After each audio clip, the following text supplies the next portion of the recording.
Well, it feels like forever since I last did a vlog, but what is going on, guys? Welcome back to the channel and welcome back to the vlog.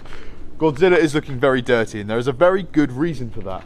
It's winter. It's not the sort of car you want to be driving in the winter because you can't put the power down and properly enjoy it, and I'm putting wear and tear on the parts with the wet roads, with salt water and stuff getting under the car. It's bad for the components and it's bad for the car in general, so I'm trying to avoid driving it in the winter as much as possible, apart from for general exercise once a week. And it's actually been 8 days since I drove it, but luckily the battery in this thing's pretty solid, so it should be fine. So I bet you are wondering, what have I bought as a daily?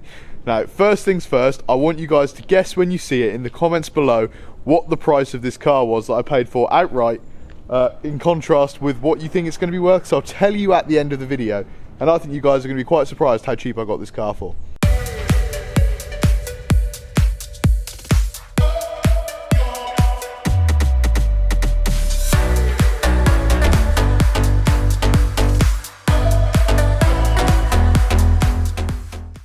Let's be ready for the cold start, guys.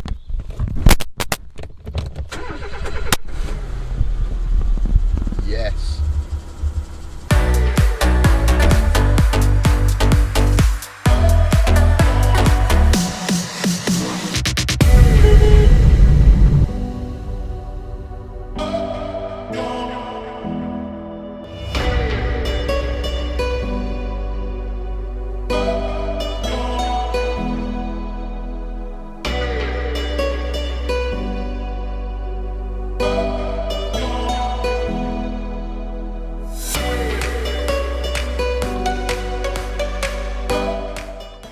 Any of you OG subscribers out there will remember that my friend Ryan previously had a Peugeot 106, which may be this car, when he had his Subaru, because it was a daily for the winter and he had it last year and was about to scrap it this year for £90. And I was like, why are you going to get rid of it so cheap? I'll give you a ton for it if it's working fine. He said every bulb works, the rear heating works, everything is absolutely immaculate, other than the fact that the clutch is a little clunky. So any of you guessed right, I paid £100 for this car. It cost me £11 a month to insure with motor legal protection. As an add-on to the GTR policy. I'm assuming without that it wouldn't be quite as cheap. And tax on it is £14 a month. So we're talking £50 a month to run such an amazing car. Now, in terms of the technical specifications, which I know you guys are itching to find out, it's a 1.1 litre, so 1100cc. Manual 5-speed petrol car. So on its production it apparently had 60 horsepower with a top speed of 102 mile an hour. Not that you'd want to do that in it, which is pretty good really. It's a little run around. However, I feel it's definitely lost some horsepower over the years and needs a new air intake. I'll probably do an aftermarket one just because a stock one would be more expensive than an aftermarket one. And other than that, and the air intake having the little air leak in the recirc valve, there's nothing wrong with it really. So it's an immaculate car. It's got all 4 hubcaps, and it's going to be crazy cheap motoring for the winter for me. A lot of my mates and a lot of you guys did say, well, that's going to be the worst car you ever owned when I bought the KA. Let me just try and reevaluate that. KA had power steering. This doesn't. KA had more horsepower, 200 more cc's of displacement, slightly bigger fuel tank, and was actually a little bit faster than this apparently. Although I have to say the lack of power steering means this does feel relatively connected to the road, and I feel this may be not true, but I feel because of the height of the vehicle and the suspension setup, it feels a little more sporty than the KA.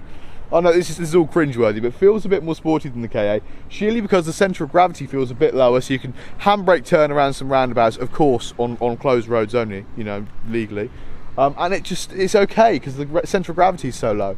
So it's actually quite pleasurable to drive, and the only thing that really is horrendous is the feel of the gearbox and the clutch.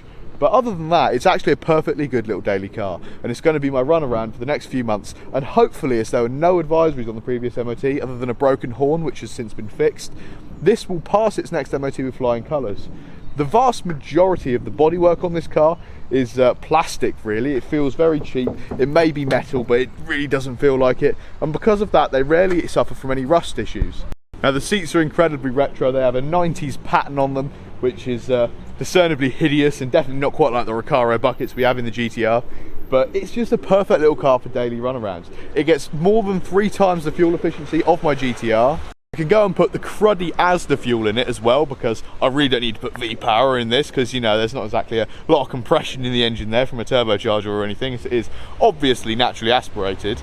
All of you are going to laugh at this, but back in its day, I can assure you this paint must have been absolutely gorgeous. It's a lovely blue colour, and it kind of reminds me of the blue colour on the R35 GTRs. It's just such a nice finish on it, almost pearlescent, and I really think it looks amazing. And the bits of it that aren't ruined, which are few and far between, do actually look really good, and it does not look like a £100 car. Now, I know many of you will have spotted that. It has a sunroof. That is definitely a premium feature in a lot of newer cars, and I totally couldn't afford that if I got a new C63 or anything, because it's like £1,000 or something stupid as a feature. But in this car, because safety isn't an issue, I'm sure the roof would just cave in, but it does mean you can look up and you have a lovely view of the grey British sky at the moment in winter.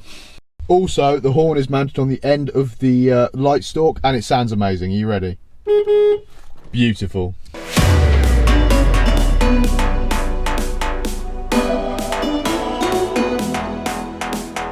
Oh, quite aptly, giving the context of the video, it started raining, so I couldn't film outside any longer. And that's why I've got the car for winter. So, hope you guys liked this quick update video on my new whip, the Peugeot 106 2000 1.1 litre 5-speed manual beauty of a hatchback, 2-door hatchback. I hope you enjoyed the video, but I got it so cheap, and I think I would recommend to any of you guys out there running even nice cars like Subarus or Mitsubishi Evos, or especially supercars and stuff, you should have a daily. Number one, to protect the value of the high-end car and not waste miles on it in the winter when it's not as much fun to drive. Driving it in icy conditions and just not enjoying it in the wet weather like I wouldn't be the GTR. So, that's why I bought this 106. And to anyone out there who said I couldn't top how bad the KA is, I personally think I've just about managed it. Anyway guys, I hope you enjoyed this super quick update video on my new Peugeot. I'll be doing more updates when I fit the new air intake. And the new sticker I'm going to put on the back of it soon. It says my other car's GTR, because it previously said my other car's a Subaru, and I've just peeled Subaru off it. But we're going to put a badge under the my other car of a GTR badge. And I've also got some exciting stuff coming for the GTR as well, so we've got some stuff planned for that. So, stay tuned, and I'll see you very soon with more awesome car content. Any of you guessed correctly down below, well done, and I'll see you guys next time. Peace.